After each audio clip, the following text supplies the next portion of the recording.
Sierra as well, because it was a Giant decision for Russ to decide to be cooking in a new kitchen this season. Only question is, do the Giants have the right ingredients for a playoff reservation? Russ spoke Wednesday for the first time since signing that one-year deal with New York. It will pay him a guaranteed $10.5 million this season.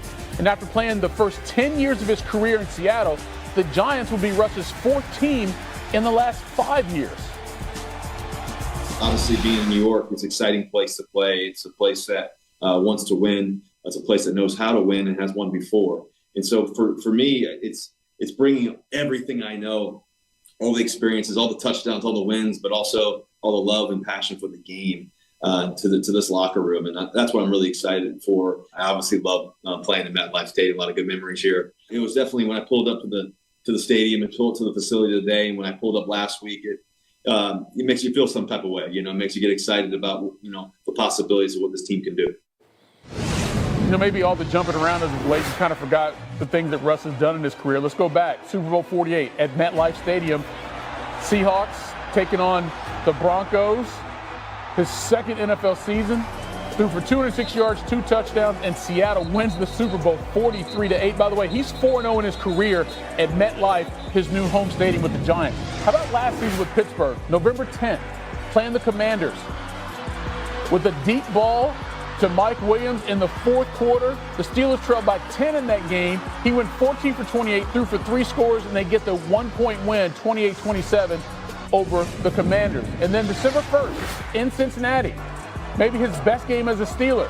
Threw for more than 400 yards, just the third time in his career. He had 3 touchdowns, completed 76% of his passes, and the Steelers got a big win, 44-38. But it's all done. He's headed to New York.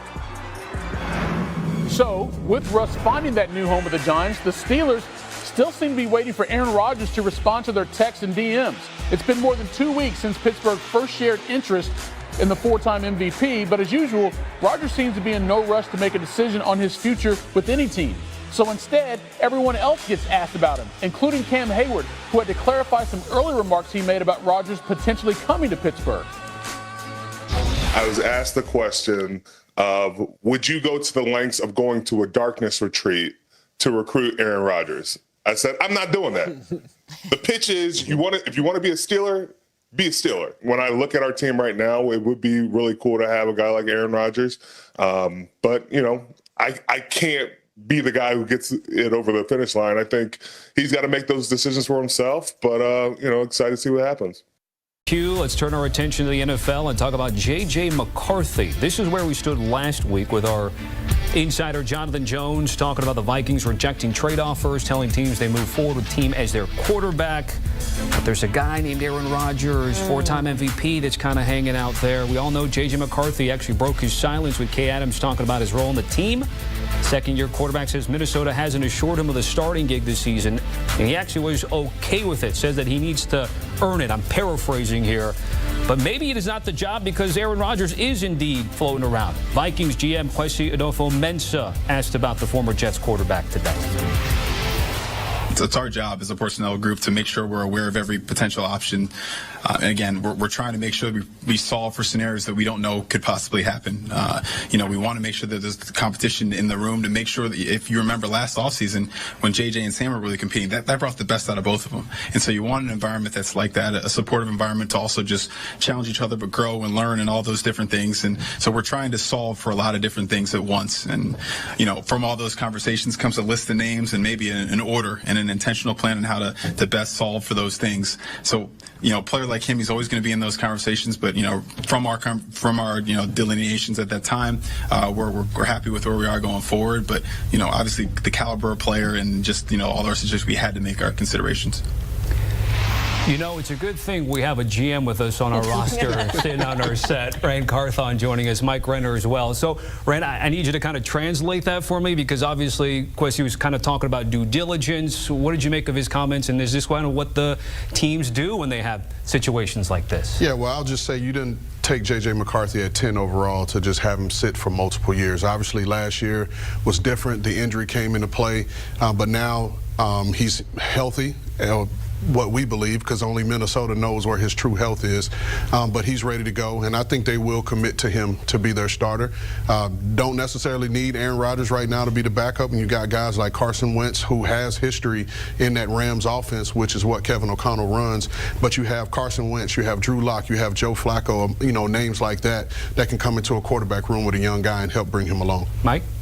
Yeah, I think if I'm Questy and I'm looking at this situation, to Aaron Rodgers, I say, if you wanted to just like chase a ring and sign for, vet min, real low money, sure, we'll bring you on the fold. We'll let you compete with J.J. McCarthy. But if you want your fair market value, it's like we drafted the quarterback so we didn't have to pay quarterbacks, right? Like we drafted the quarterback so that we could get that cheap rookie deal and try to shoot for the moon and win a Super Bowl here. And my buddy Matthew Collar of Purple Insider, one of the Vikings insiders, said he was outplaying Sam Darnold last year during training camp. And now obviously the injury throws a wrench into his development and whatnot. But J.J. McCarthy, again, you draft him 10th overall for a reason. I firmly believe they're going to roll with him this season. Shout out to J.J., by the way. In that interview, I feel like that could have gone sideways in a hurry, but he was very poised in saying, look, I got to earn this job. So shout out to him there.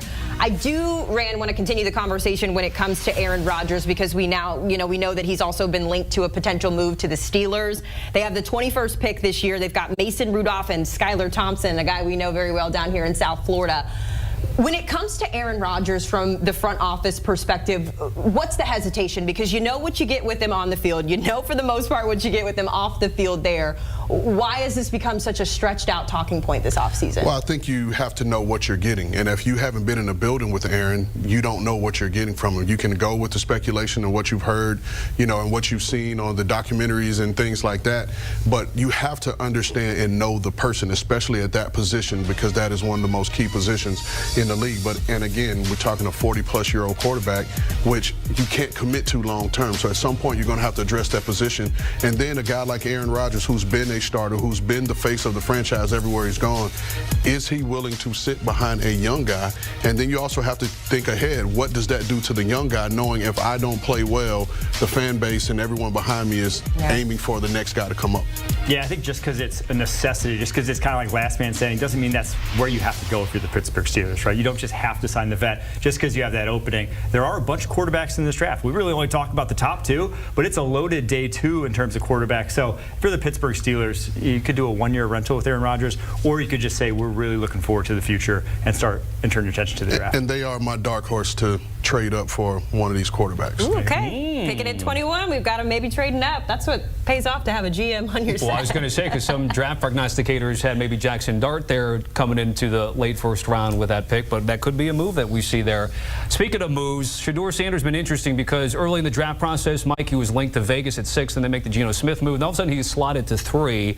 And yet Joe Shea and company start making moves where they have not one, but 2 veteran quarterbacks in Jameis Winston and Russell Wilson, and yet there's talk of that they could